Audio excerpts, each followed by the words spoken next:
to bear news. You're listening to Newsfox, the channel that keeps a loaded gun under the pillow of current events. In international news, protesters occupying Egypt's Tahrir Square say they will not leave until the Egyptian president stands down. To find out what it's like there, we go over live to this clip of The Mummy Returns. I hate mummies! Newsfox. You want the news? You can't handle the news. Meanwhile, over in Englandshire, the IOD has said it wants to cut union rights for public sector workers in organisations such as the NHS. With his special report on the NHS, we go over to the Reverend Chad Donaldson. The NHS is an evil organisation run by communists.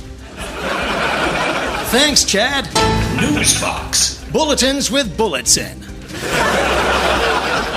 Staying with the United Britain of England upon time, the coalition government, whatever that is, said they want to scrap antisocial behaviour orders in favour of harsher penalties. We asked for your suggestions for what could replace them. And the best suggestion comes from David in Guantanamo, who says, why not try waterboarding? I was waterboarded and I haven't committed a crime since. I hadn't committed one before either, but who cares? Nice one, David. Newsfox. We like our news like we like our coffee. White. And finally, Christina Aguilera shocked sports fans when she sang the wrong words to the national anthem during the Super Bowl. Join us at 10 for our hour-long Newsfox special, Is Christina Aguilera Secretly Working for Al-Qaeda? That's all from us. God bless America. God bless Newsfox. Newsfox. As intelligent Newsjack listeners, I'm sure you all realise that money doesn't grow on trees. However, someone should probably have a word with the government as they're trying to make a quick buck by selling ours off. That's right, Britain's forests, so beloved of everyone from cruising teddy bears to picnicking homosexuals,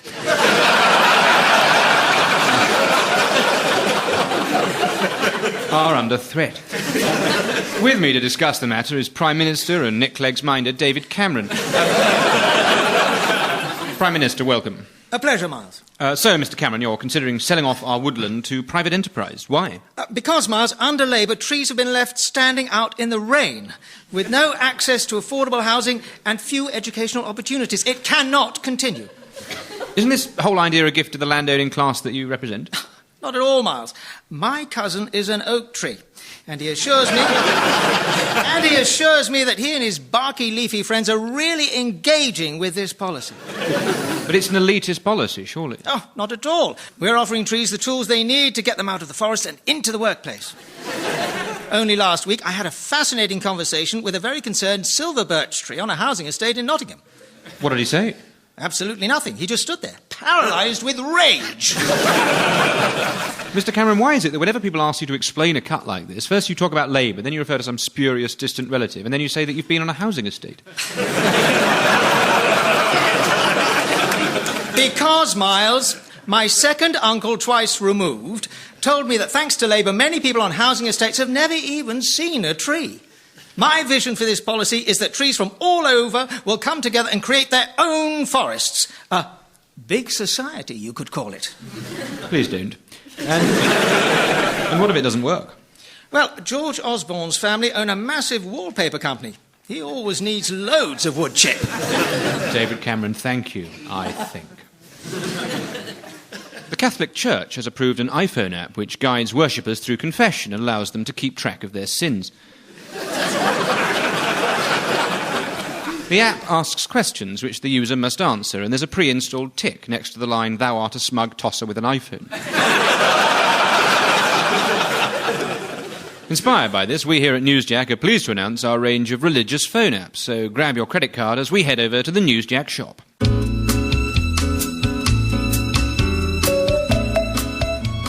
Thanks, Miles. First up, there's the Church of England app. Altogether a lot easier to follow than its Catholic counterpart. This one helps keep you up to date with a dizzying schedule of coffee mornings, bring and buy sales and threats of women bishops entering your diocese. Next, there's the Jehovah's Witness app, which, you'll be pleased to know, is now fully compatible with Google Street View. Oh, and over here, here we have the apps of the Jewish faith, which are 15% off on the grounds that they don't work on a Saturday.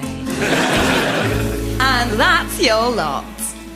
Well, thanks, guys. There is actually another app, the Scientology app. We wanted to give you a review, but none of us could afford the $20,000 required to download it. Researchers at Washington University have found a genetic cause for sleepwalking. I'm joined now by Dr. Elizabeth Shaw, the lead scientist. Actually, I prefer boffin. Dr. Shaw, I understand you discovered that sleepwalking was hereditary because of experience with your own family. That's right, Miles. I walk in my sleep, as do most of my relatives. I figured either we're all incredibly unlucky or there's something fish diddly going down in our DNA. I used saliva samples from my family to map their genomes. And they were fine with that? Oh, I'm sure they didn't mind. They were asleep, weren't they? Yeah, maybe. So does sleepwalking cause you many problems? Well, nothing too bad, although I have woken up in an alleyway on a couple of occasions with only my slippers and a bloodied hammer for comfort. So it isn't just walking? No, they can do all sorts of things that require limited brain activity. Unlock doors, make sandwiches, watch ITV too. Well, the poor thing. Yeah. Dr. Elizabeth Shaw, thank you. The Jack app. Please leave your message after the tone. I was really shocked to see the crime map showing 16 burglaries in my area last month. I personally committed at least 23.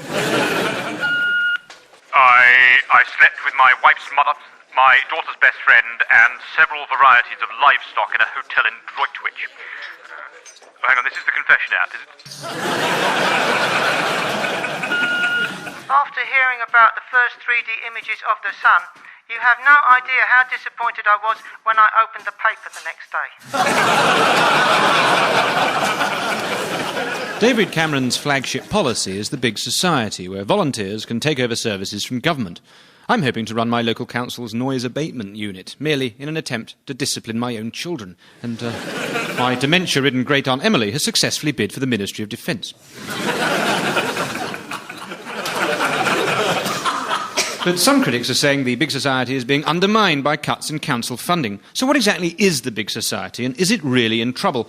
I'm joined by Government Minister Helen... sorry, I've not got your surname here. No, I've had to give up my surname. We're all in this together. Well, welcome, Helen. Now, let's examine this complex issue of the Big Society in Newsjack's 60-second interview. 60-second interview.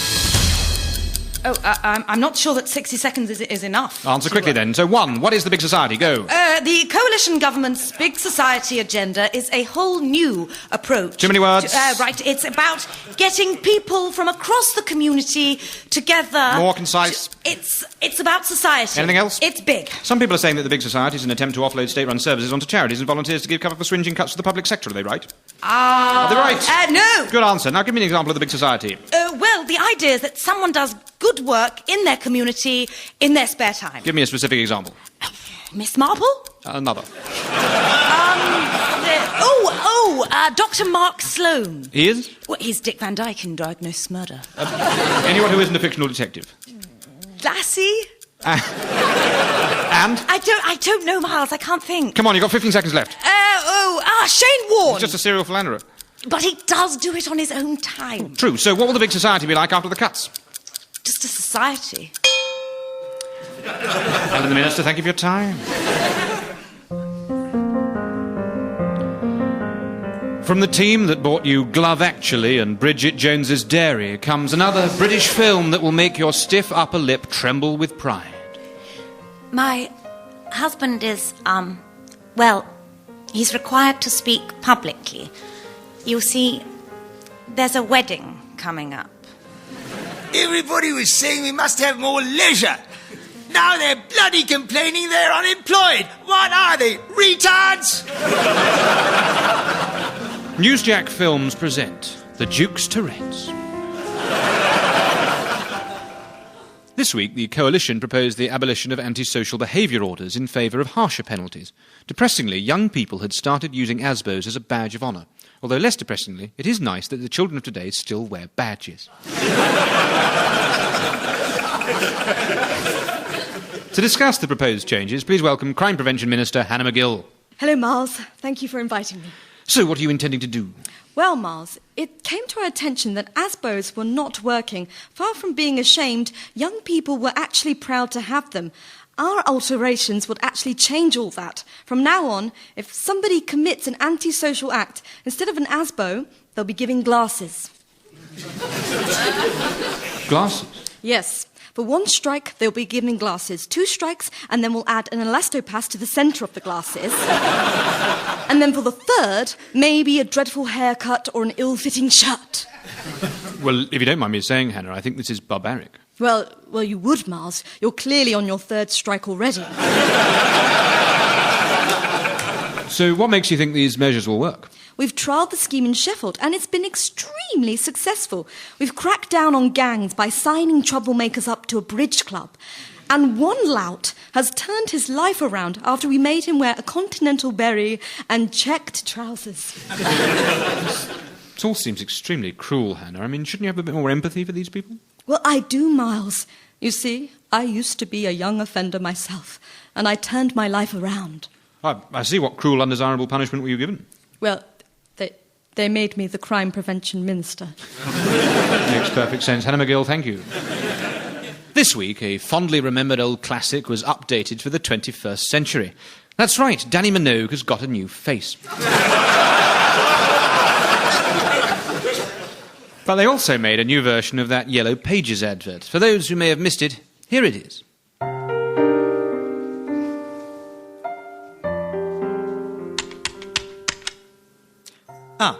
Do you have a copy of the Liberal Democrats' pre-election pledges? I seem to have lost it. No, sorry. No luck, Dad. Never mind. Try this. Yellow Pages. There's only so much we can do. You don't? Oh, well, I'll just take a copy of Fly Fishing by J.R. Hartley and the Davy Lately record. My name, it's Clegg. Nick Clegg. Yellow Pages. Because if something's sold out, then it's sold out. In broadcasting, much like in dentistry, a slip of the tongue can be disastrous. That's why, in this post-James Naughty world, we at Newsjack attempt to rectify any mistakes. With that in mind, here are some corrections. We would like to apologise for the lateness of our coverage of the library closure protests and are happy to pay the 50p fine. We erroneously defined the word futtock. A futtock is, of course, a noun describing a curved beam in a wooden ship. It is not the impression left in a chair when Eric Pickles stands up.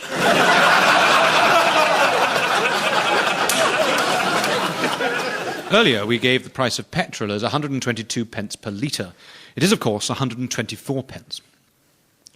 A few moments ago, we gave the price of petrol as 124p. It is, of course, 120. It's 120. 127. Petrol is £1.30. Good night.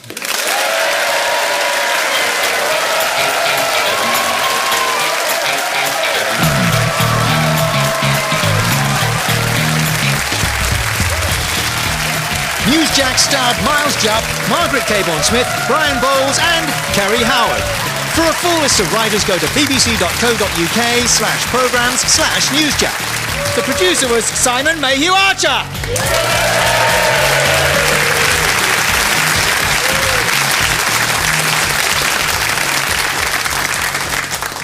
You're listening to the Archive Comedy Hour on what used to be called BBC Radio 7. Then it was Radio 4 Extra. Then, for a short period, was known as Barry McGoogle's House of Radio. Before settling back to the much more acceptable BBC Radio 7.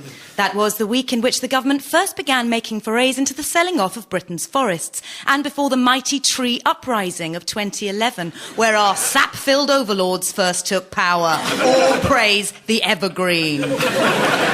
Next on Radio 7, more royal history. After the abdication of King William and Queen Kate, a new royal couple took the throne. Reading from her own autobiography, Harry's Queen, it's Kerry Katona. Well, fun lovers, we hope you enjoyed this week's episode of Newsjack from BBC Radio 7. For the full range of other BBC podcasts, visit www.bbc.co.uk/podcasts.